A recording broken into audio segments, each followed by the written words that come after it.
বাগুইয়াটির বাচ্চু বাবা একজন সাধক।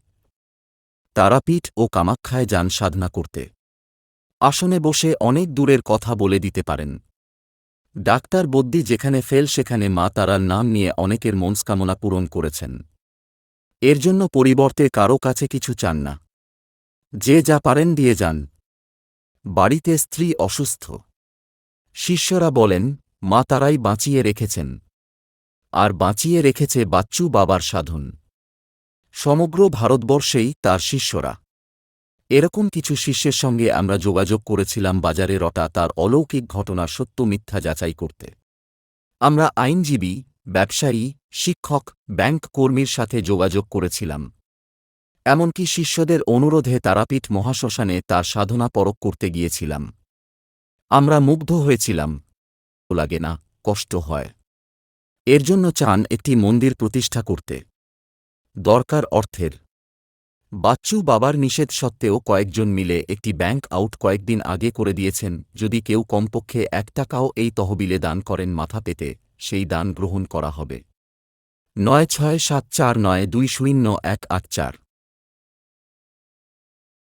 কি কি অলৌকিক ঘটনার কথা বাচ্চুদার মানে প্রবীর শাহ চৌধুরী জানেন আপনি? আমি একবার কামাখ্যাতে ছিলাম তখন। তার এখানেই আমার এক ভাইয়ের শাদির ছেলে, এই 24 বছর 25 বছর বয়স, ওর হঠাৎ শরীর খারাপ হলো। তো এখানে ডাক্তাররা বললো অপারেশন করতেই হবে। তো অপারেশন রুমে নিয়ে গিয়ে ডাক্তার আমাদের খুব পরিচিত ছিল, সে বললো ওকে অপারেশন ছুরি চালালে ওখানে স্পট হয়ে যাবে, ওকে কিছু করার নাই। যদি আপনারা অন্য কোনো উপায় থাকে তাহলে আপনারা সেখানে যোগাযোগ করুন, ভেলোর ফেলোর বা অন্য কোথাও নিতে পারেন। তা যাই হোক, ওকে ভেলোর থেকে নিয়ে গেল। সেখানেও ডাক্তার প্রথম বলেছিল কিছু হবে না। তারপরে আমাদের কামাখ্যা আমরা ছিলাম, আমি ছিল, 25 ছিল ওই মন্দির ওখানে। তা আমাকে ফোন করে বললো যে এই ব্যাপার, কি করা যায় দেখ, এখন ভগবান ভরসা ছাড়া কিছু নেই। তো ওই একমাত্র শুনে বললো যে হ্যাঁ, ওকে ফিরিয়ে আনা হবে, ও বাঁচবে, ও কিচ্ছু হবে না। তারপরে আমরা ওখানে সবাই মিলে, আমরা ওখানে জব টপ করি প্রতিবারই।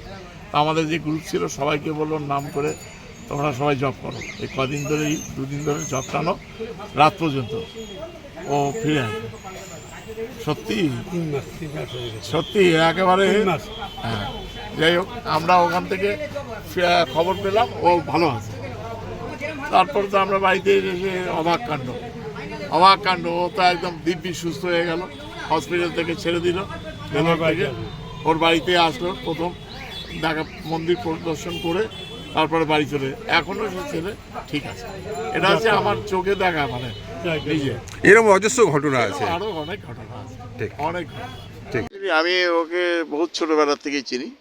আমাদের বয়স যখন 14 বছর 16 বছর বয়স, তখন থেকে ওর সঙ্গে খুব ভালো যোগাযোগ। তো যাই হোক, মাঝখান থেকে আর বেশি একটা যোগাযোগ ছিল না। হঠাৎ একদিন যোগাযোগ হলো, ওই আমাকে ডেকে বললো কিরে তো মনটা খারাপ কেন, কিঙ্কর কী ব্যাপার? তা আমি বললাম যে কী ব্যাপার কেন? তা বলছে হ্যাঁ আমার মনে হচ্ছে কিছু। তখন আমি কিছু শুনেছি যে ও একটু আধ্যাত্মিক লাইনে চলে গেছে। তা আমায় কিছু কথা বলার পর আমি একদম নীরব হয়ে গেলাম। দেখলাম কথাগুলো সব সত্যি। তাই আমি বললাম যে হ্যাঁ এই ব্যাপার, এরকম একটু প্রবলেম হচ্ছে, ঘরোয়া প্রবলেম। তা বললো যে ঠিক আছে, তুই ঠিক মতন মানে আধ্যাত্মিক লাইনেই আছিস যখন, ওইভাবেই আস্তে আস্তে চল, ঠাকুরের নাম কর, ঠিক হয়ে যাবে। তাই কিছুদিন পর হঠাৎ আমাকে জিজ্ঞেস করলো বাড়ির সব ছেলে মেয়েরা কেমন জিজ্ঞেস করলো। তাই বললাম দেখ আমার মেয়ের তো বিয়ে হয়েছে, তাই এমনভাবে ওর তো একটা অপারেশন হয়েছিল, ডাক্তার বলেছিল ছেলে মেয়ে হলেও হতে পারে আবার নাও হতে পারে।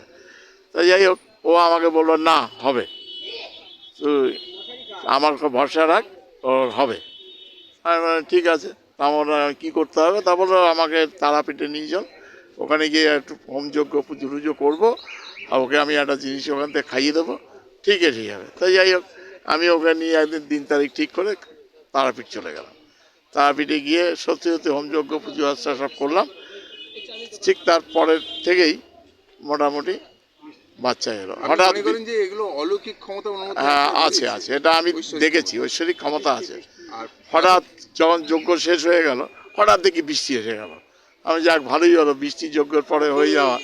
তারপরে আস্তে আস্তে এটাও বন্ধ হয়ে গেল, যজ্ঞটাও।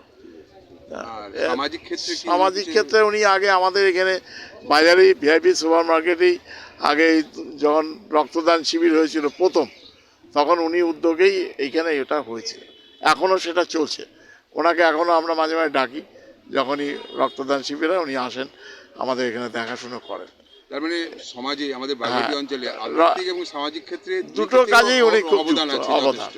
এরপর রিসেন্টলি আমি দেখছি, আমার চোখে পড়েছে, কোনো রকম মানে যারা পাগল বা কেউ গায়ে ঘা ফা হয়েছে এরকম ধরনের দেখি তাকে ডেকে এনে খুব যত্ন সহকারে করে খাওয়া দাওয়া দিয়ে তাদের একটু ফুপা দিয়ে, যাই হোক তারাও অনেকে খুব উপকৃত হয়েছে। আপনি খুশি? আমি এতে খুব সত্যি খুব খুশি। আপনার আমার নাম কিঙ্কর সাহা, আমার দোকানের নাম গৌরনীতাই বস্ত্রালয়, ভিআইপি সুপার মার্কেট। ধন্যবাদ। সাহা। আচ্ছা, আচ্ছা, বলুন। এই মুহূর্তে আমরা কঙ্কন স্যার যে কাপড় কিঙ্কর স্যার, হ্যাঁ কঙ্কন সাহা। কঙ্কন স্যার, এই মুহূর্তে আমরা কঙ্কন স্যার যে কাপড়ের দোকান, সেই দোকানে এসে উপস্থিত হয়েছি। আমরা বিভিন্ন লোক মারফত জানতে পেরেছি যে এখানকার যিনি বাচ্চুদা, সেই প্রবীর সাহা চৌধুরী, তার অলৌকিক ক্ষমতা বা সামাজিক কিছু কাজও তিনি করেন। আচ্ছা, আপনার এই ব্যাপারে কি প্রতিক্রিয়া আছে? হ্যাঁ, সামাজিক কাজ তো বহুদিন আগের থেকেই করে। এ যখন সুপার মার্কেটে নিজে ব্যবসা করতো তখন থেকে এই সামাজিক কাজের সঙ্গে যুক্ত। তারপর এখন একটু আধ্যাত্মিক লাইনে চলে গেছে এবং সেটাও মানুষের উপকারে লাগে। যেরকম আমারই এক রিলেটিভের খুব অসুস্থ ছিল, তাকে মোটামুটি হসপিটাল জবাব দিয়ে দিয়েছিল। তারপরে সেখান থেকে আমরা নিয়ে যাই অন্য হসপিটাল, যাই হোক তখন এসেছিল কামাখ্যাতে। তা কামাখ্যাতে ছিল তখন, কামাখ্যাতে তখন আমার দাদাও ছিল ওখানে। তা আমার দাদার মারফত খবর দেওয়ার পরে এর কাছে খবরটা যায়, তখন ওরা ওখানে তার নামে একটা জব শুরু করে ওখানে। তা এখন সে আমার সে রিলেটিভ এখন খুব সুস্থ, সে এখন বিয়েও করেছে, তার বাচ্চা হয়েছে, সে এখন নিজে সংসার করছে। এই একটা। যে বাচ্চুদা সমাজের মঙ্গল করেন বা কিন্তু আমার তো সেটাই মনে হয় যে ও সমাজের জন্য ভালো কাজ করছে।